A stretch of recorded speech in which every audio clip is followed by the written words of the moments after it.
Hello everyone, আসসালামু আলাইকুম। কেমন আছেন আপনারা সবাই? আমি তো আলহামদুলিল্লাহ খুব ভালো আছি। আজকে আমি রান্না করব গরুর পায়ার নেহারি। হ্যাঁ, তো আমি এখানে হলুদ এবং ভিনেগার আর গরম পানি দিয়ে ভিজিয়ে রেখেছি। আর এইখানে আছে রাজহাঁস। আমরা রাজহাঁস দিয়ে ছিটা রুটি বা চালের রুটি খুব পছন্দ করি রাজহাঁস ভুনা দিয়ে। তো এখন রাজহাঁস পরিষ্কার করব। আর এটা পরিষ্কার করে গরম পানি দিয়ে ভিজিয়ে রেখেছি। তো আপনারা দেখতে থাকেন আমি কিভাবে পরিষ্কার করি এবং কিভাবে রান্না করতেছি। আপনারাও এভাবে রান্না করে খাবেন, দেখবেন আপনাদের বাড়ির সবাই খুব পছন্দ করবে ইনশাআল্লাহ। চুলায় দিয়ে দিলাম তেল। আমি বড় একটা হাঁড়ি নিয়েছি, যেহেতু আমার নেহারিটা একটু পরিমাণে বেশি। দিয়ে দিলাম পেঁয়াজ। পেঁয়াজটা আমি প্রথমে বেরেস্তা করে উঠিয়ে নিব। বেরেস্তাটা যখন এইরকম হয়ে গেছে, কিছুটা বেরেস্তা আমি উঠিয়ে রেখেছি। বেরেস্তাটা যদি একদম ভালো করে ভাজা হয় তাহলে ফ্লেভারটা খুব ভালো আসে। এখন আমি দিয়ে দিচ্ছি 2 টেবিল চামচ রসুন আর 1.5 টেবিল চামচ আদা।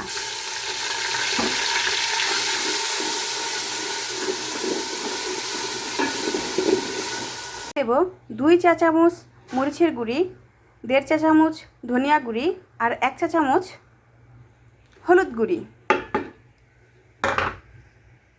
আরও দিয়ে দিচ্ছি 1 টেবিল চামচ ভর্তি করে গরম মশলা গুঁড়া।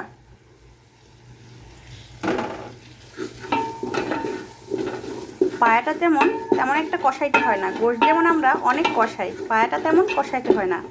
দিয়ে দিলাম পায়া বা নেহারি।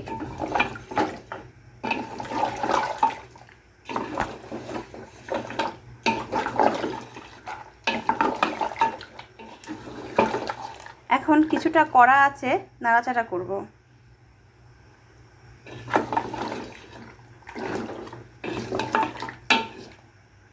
দিয়ে দিচ্ছি কিছুটা দারচিনি।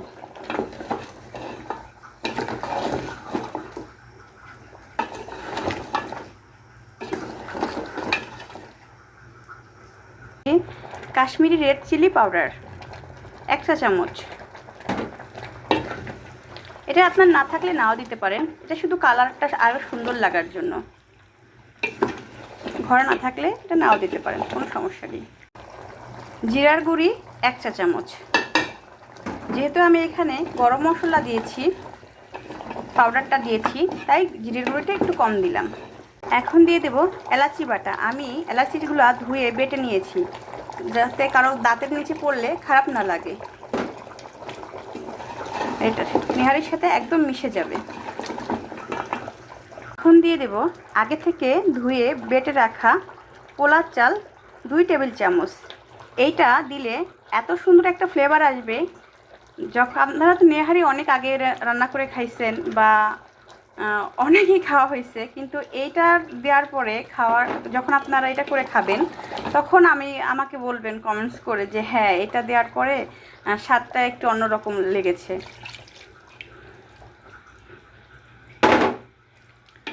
এটা একটা নেহারির ভিন্নতা আনবে, একটু গ্রেভিটা ঘন হবে এবং খেতে খুবই সুস্বাদু হবে। আপনারা প্রত্যেকেই এটা বাসায় চেষ্টা করবেন, খাবেন, আমাকে কমেন্টস করে বলবেন কেমন হয়েছে। এবং ভালো লাগলে অবশ্যই সাবস্ক্রাইব করবেন, আমার পাশে থাকবেন। ধন্যবাদ সবাইকে। আমি এখন কিছুক্ষণ এটা আঁচে থাকবে, হালকা আঁচে দিয়ে রাখবো, তারপরে বেরেস্তাটা দিয়ে চুলাটা বন্ধ করে দিব। রান্নাটা শেষ, কিন্তু দূরে থাকা কাছের মানুষগুলোকে খুব মিস করতেছি।